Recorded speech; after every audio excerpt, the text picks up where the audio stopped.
a rich man's world. I have turned the soul of this beautiful land, but the beauty.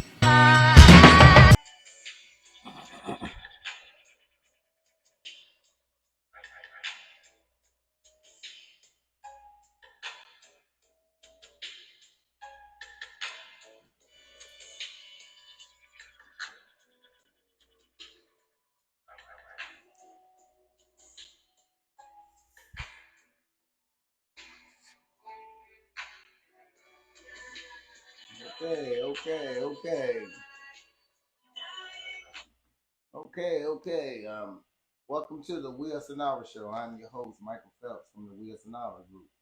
Um, like I always mention that we are a communication based and educational based group.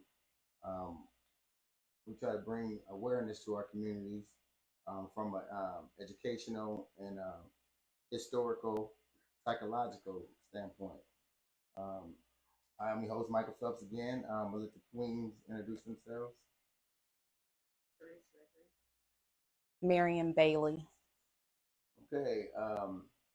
Today's topic is we could have freed more slaves if um, if they only knew they were slaves, or we could have freed more folks if they only knew they were slaves. Um, and the reason why that topic came about is because a lot of the stuff that we see that we're slaves to, I don't think a lot of us realize some of the um, things that's got us enslaved, was causing us to have um, um, stumbling results in our community, stagnation, deterioration from within, because of the mentality that we have. I wondered, do any of y'all understand why that topic, about that topic, what y'all think about it? Um, because say social media has been one of the biggest slaves lately, to a lot of our youth and to us as adults. And our phones have been slaves. We've been slaves to our phones. I know if I lose my phone, I don't know. I go buck wild. Right. I feel like Chicken George with my foot cut off. you know. Because our phones are like little like they're mini computers now. So before, where like I think there's only like a couple numbers I still have memorized. But now we just go right and dial somebody's number. We have notes we can put in our phones. We have all this. So yeah, it is kind of like a big deal because we have all this stuff in our phones now because they're really mini computers. So yeah. It's kind of a big deal. Yeah, absolutely.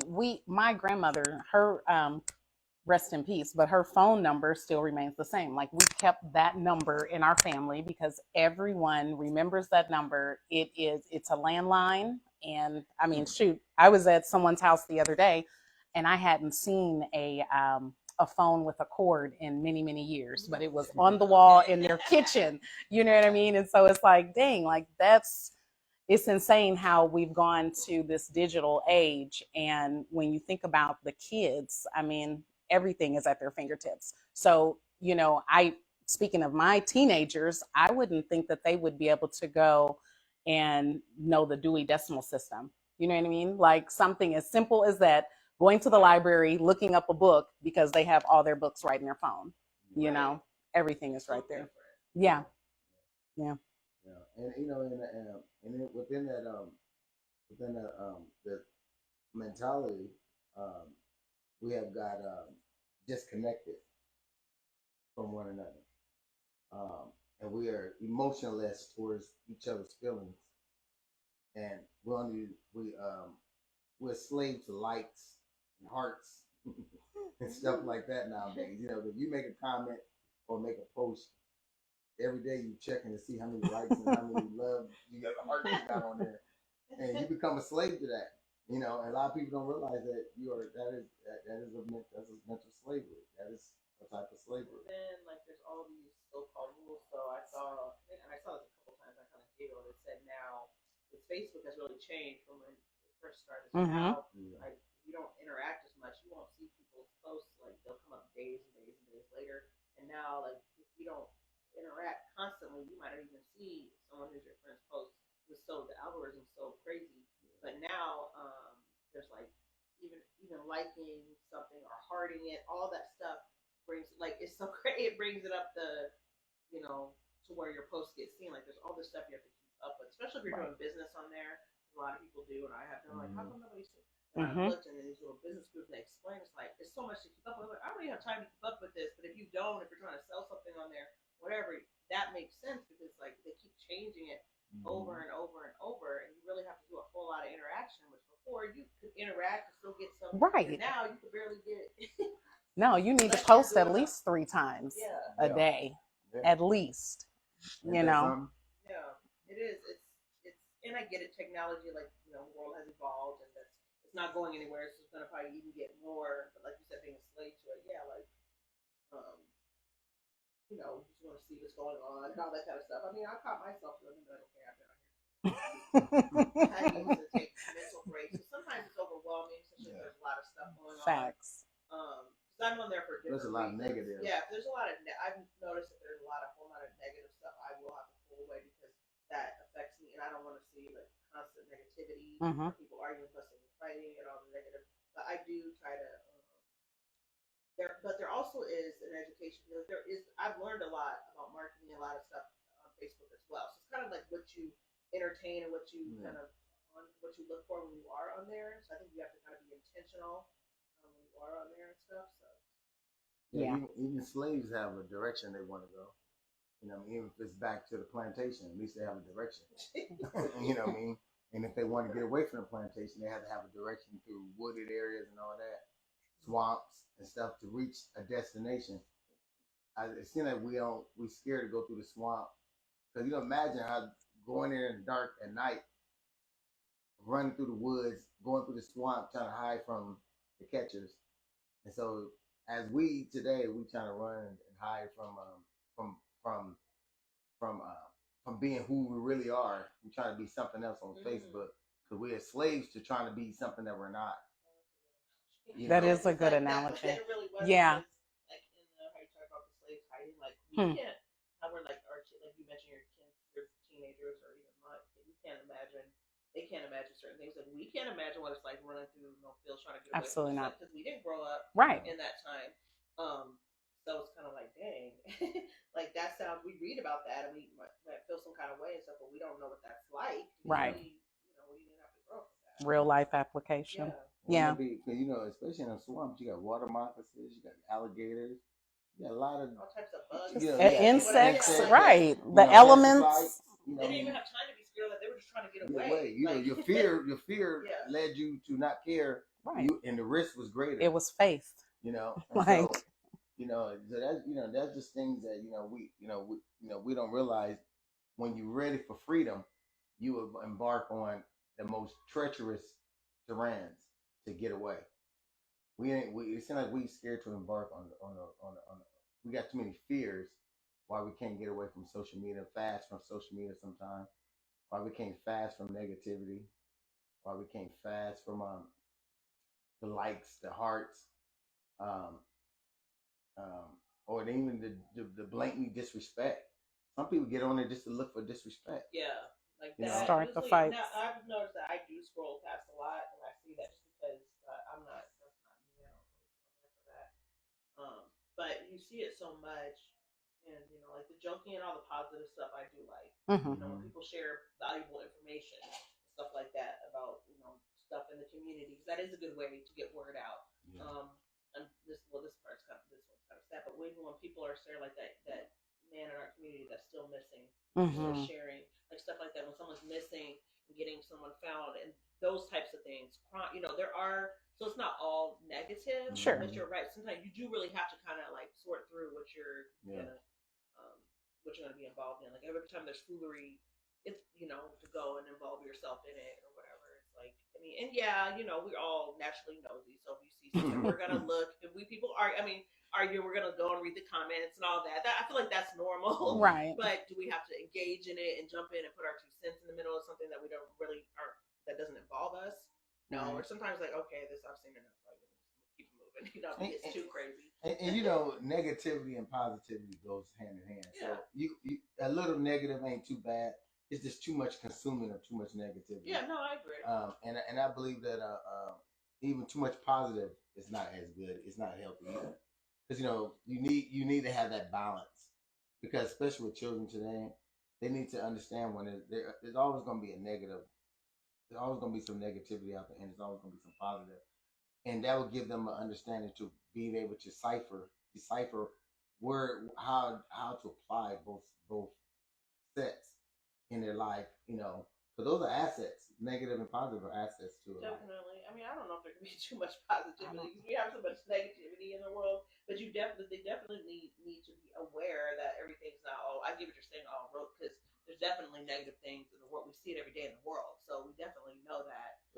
What we want to say positive, and we don't say too much. It can be too much positive because there's a lot of people that are living negatively, and if you're trying to reach one, to teach one, to save one, you can't be good at two shoes to save the ones that's out there who fail, who is falling.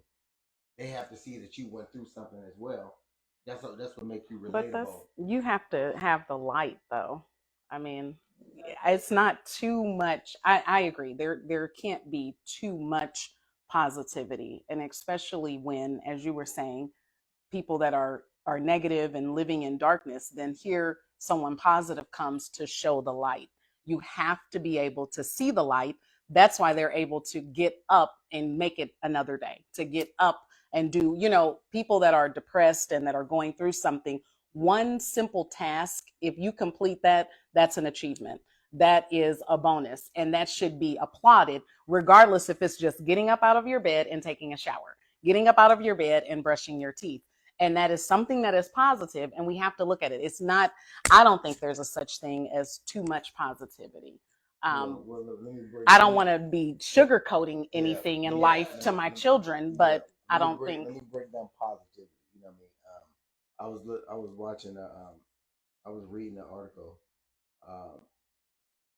There was a kid. There was some kids that play football, and I guess the one of the students was a top A student. So all the kids would go to him for the grades and this and that. So the coach would always say he would try to make him as the model example that they should follow. Kids didn't look up to him. They didn't, because he didn't have no experience what they was experiencing. He come from a good home. He had everything given to him. He was and he focused on his education. He was doing it, but he played football. He played football pretty well. So they didn't hang with him, even though he was one of the star players on the team. They didn't hang with him. They hung out with all the ones that was similar. So That's what kids do. and so I'm like, well, I'm thinking to myself, so if he's such positive, that would be something they want to follow. No, Not if their personalities don't Yeah. connect. I'm glad You can used still- that example because that's Yes. exactly what happens. No, in their mind, he's just like you said. So, but I see what you're saying, but no, because they're like he doesn't get it. He hasn't gone through with it. But to me, that shouldn't be like. But that's what kids do, and that's what some adults do. So I get what you're going with that. Mhm. That's kind of hard because it's like. That should be, but I guess I guess it depends on your mindset too. Like I could see for kids, definitely they're not gonna because they're gonna be like, oh, he doesn't know, we're not gonna. He's a good shoot. He doesn't know. He doesn't get where we're coming from. Mhm. He might have good intentions. But Sure. Kids definitely are gonna do that because they want to be around people who knows what they're going through. So and some adults still want to do that. Yeah. So I get what you're saying. And I say the balance is like like even when I was listening to some of the people because we are slaves to so many different things and ignorance, we slave to ignorance too. You know what I mean? And Steve Harvey was I heard there's a lot of people bashing Steve Harvey because Steve Harvey's trying to be a relationship coach. Mm-hmm. And so when they're like, well, he can't tell nobody, he can't tell me nothing. He got Divorced 3 twice. He got divorced twice. Yeah. Well, Maybe that makes him. Donald he Trump can't can't tell tell me you. that. Donald Trump can't tell me that he's a bankrupt. He went through this. But I'm like, well, those type of people you probably can learn more from. Absolutely. Because they've been through it. Right, you don't have to be perfect. That's the thing. Why do we? You don't have That's why to be I'm perfect. That's why Right. Too much So, positivity. yeah. Perfect. Well, no, but what I mean But is, that's two different yeah, things. to me, I think that's different because Right. he has to have all because obviously maybe he learned something from that first Hopefully. failed relationship. Hopefully he did. Right. Mm-hmm. And we should learn from our mistakes, no matter what they are. So and I think that you can talk about that if you have gone through that, and also he's maybe he's grown from when he first started out, and he's told a story. He definitely has evolved, and he's definitely grown. I'm sure he still has some areas, but I'm just saying I feel like he can talk about those things because those are his experiences, and he can use them to shed light to others, whether they agree or not. That you don't have to agree. That it's his opinion or what he went through or how he thinks about things, and how he thinks things should go and whatever. So because everyone doesn't agree with Sure. the way he thinks or whatever, and that's fine. We don't have to. But I still think like a lot of the core stuff that he says is pretty good. I don't agree with everything he says, but I think he has good intention. Yeah. And he has been he has been through a lot of his relationships. So those type of people can speak to those things because they've been in those types of situations, and maybe they can share what they've learned from it, even if they failed at it. And what did you learn from that? Right. Maybe you learned, okay, I've learned I wasn't, maybe I wasn't as ready as I thought I was ready. Maybe I realized I'm not really ready to settle down and be faithful. Maybe I realized that I liked a bunch of, that's still something you learned. Right. And, he's gone in different phases. He knows what it's like to have nothing. There you now go. He knows what it's like to have everything now we he got has now. stuff. So that's a good, we're definitely worked his way There's up. a lot of checks and balances in his, but I get what you're saying though, because then we look at they can, but it's like, well, maybe we should stop. Depending on what it is, you gotta be careful with that. Certain things. But use your own discernment, though. Definitely. You know what I mean? Like that's what it comes down to. Be able to discern, and then don't pick and choose who the messenger is. Like we get so caught up in this person can't give me a word that helps me and encourages me because of all of this that they have been through. No, God can use anybody in anything. He does. So, and like you said, it is important to use discernment because now if they're still going through on there and they have not made those changes yet, like, okay, maybe I should be listening to this person. So that definitely comes into play.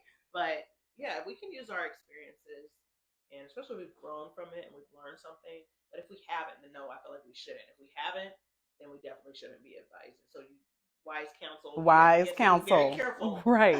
about that. So if you're just talking that and you're not even trying, then no, I don't think you should be doing that. You're still struggling with like certain things. So in your opinion, what is other things that you consider people are slaves to? I would say division, divisiveness. I don't feel like we have a sense of community anymore. And I feel like that because there's times when I am in different neighborhoods. And if I go down a street in a certain neighborhood on a Sunday, there's there's food, people are out, they are shopping, they're having a grand time. And then I go to another neighborhood and it's just empty. Cloud over it. It's just empty. The shops are not open. We are not working on Sunday. We are not doing anything on Sunday. And it's like, where's the sense of community? And I just feel like once the government, and I'm just blaming the government, but once the government put in, the man doesn't need to be in the home, I believe that we just ran with that divisiveness. And people are slave to that. People are being enslaved with this. I am independent. Here I am, this type of thing. And the reality is we need each other, period. Like people need people. Well, and I think a lot of people became slaves to their flesh. So they do fleshly things. They don't do spiritual things. And I think that they don't walk in the spirit. They walk in the flesh. That's true. So I think a lot of the reason why our community is so divided the way you said is because a lot of flesh walkers. I can feel that. Flesh eaters, I call them. They preying on their flesh. They don't know how to separate. They don't know how to live in the spirit. Whatever the flesh wants, that's what they do. And so, and I think that and then they dress it up with seances or memes of words to say, oh well, we just ain't this, we just ain't meant to be, or we ain't got this, or it is what it is, or the blame games and all that stuff. We get caught up in all that stuff, and that's what makes us slaves to the environment that we're in too. If we want to change something, you don't move out of it. You can't change something that you're not in. If you want to change it, it has to be at your front door And then what you do is on everybody's front door is that they rally together and say, you know what, we need to make a change. It True. ain't I need to make a change. We need to make a change. And guess what happened? We get together, we start implementing policies and procedures and rules, and then we start implementing them. That's how the change comes. But if you just pack up and leave and say, you know what, it's better for me to move way out here to a prefabricated community that is doing well already. I mean, I understand why people do that, to be honest. I understand that. I get what you're saying. Don't you think that's an Adam? Don't you think that's Adam? It's like sitting back watching Eve get tempted by Satan, and then you say nothing. Well, You're talking about moving out of the community? I'm talking about if you see, okay, you go to school,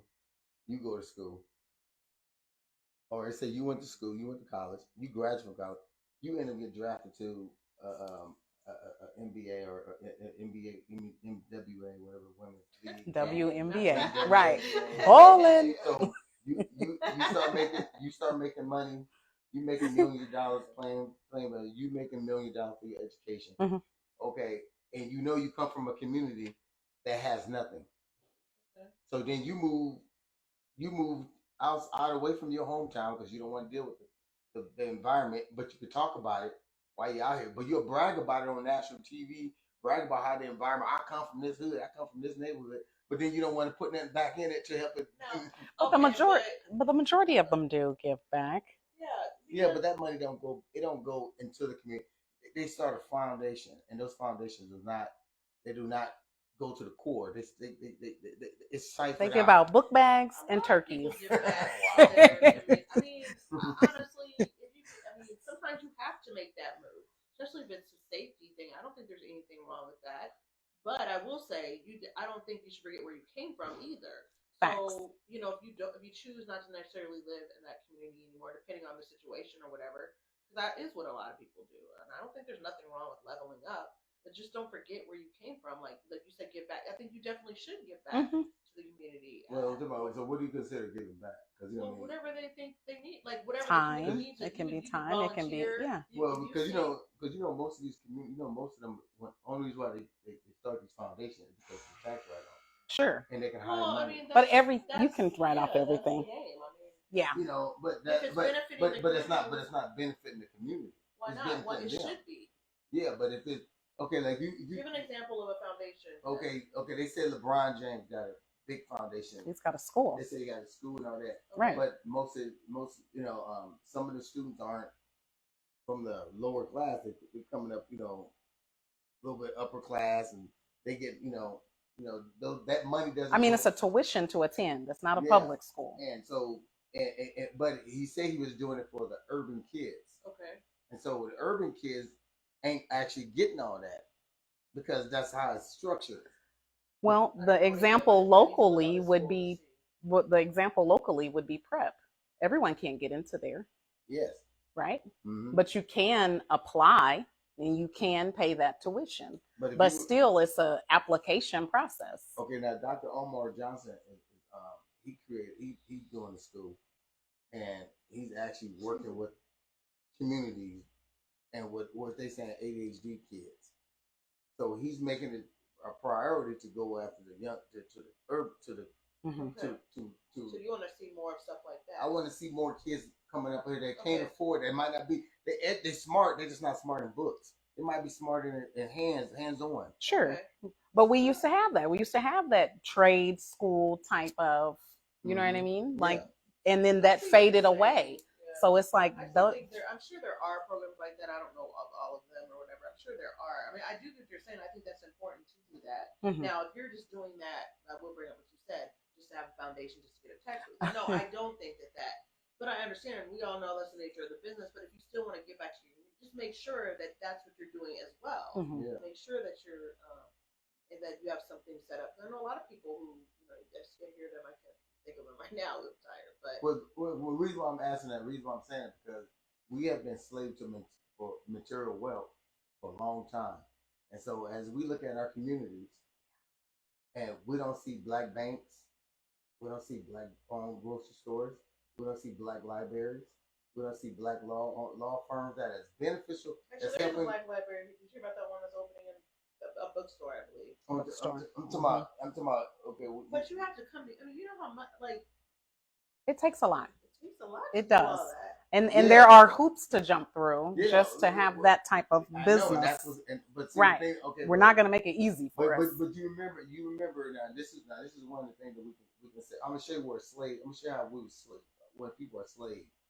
Okay, now Jada Pinkett got on national news, national TV, and when her husband did not get a Grammy, she said, "Let's boycott Grammys." Now, why did she just? Okay, now if you ain't a slave, you know what the first thing the slaves should have did? Why don't we get together? Or me and my husband gonna put $1 million up, and all y'all entertainers out there, all Let's do our y'all own. business people, all y'all out there who's got money. Let's put it. You put 100,000. You can put $1 million. You can put 50,000, 10,000. We put this money together. We're gonna start going from city to city, start opening up banks. We're gonna start opening up. Then we can make our own Grammy. That's when you're not slaves. Not trying to fight to get back That's into. kind of a hard example because Hollywood is kind of different. No, like they want to be recognized by that's kind of different. Like Hollywood. And there's like 3 black banks in Georgia. Yeah, So I mean, it's just not as widespread. Well, and there was some powerful banks. Once if everybody stuck, because they're trying to get people from all over to invest in them. Right. Big Mike is, Killer Mike is trying to get. Mm-hmm. He's been promoting that for the longest. For the yeah, longest. And also it could be some people might not have funding to do. I mean, I don't know what it takes to do something like that. And like she said, there's so many hoops we have to jump through. I mean, it's not. No, it just takes the will. It takes. Remember, the Bible said, "When there's a will, there's a way." You know, what I mean, when there's a will, there's a way. You'll know the fruit by the you'll know the fruit of the tree by what it bears. And if people really want to do something, there's nothing that can stop them from doing it. It's just the point. People like individuals when they join a team, but they playing individually. You know what I mean? Yeah. And that's the problem when I say join a team. Just because they playing on the team, that don't mean they playing for the team. They playing individually because once you start making money, that's individually purpose. That's not a team purpose. Right. And so that's why I said slave. We're slave to our material because we play individually. We're not playing as a team. Mm-hmm. And if we thought as a team, we react as a team. Because when something happened in our community that we know that it's due to financial, it's due to economics, it's due to political, it's due to social, it's due to psychological, teams rises up and fight together, not individuals. One person speaking out for millions. Kevin Kaepernick was a prime example of people how they pulled away, how they pulled away from him when he was out there taking a knee. Everybody else didn't want to take a knee. Now, how many brothers? Every brother that was on the teams took the knee and did the same thing. Look how much impact that could have been. Well, those that did take the knee, those that didn't walk out, they ended up getting fined.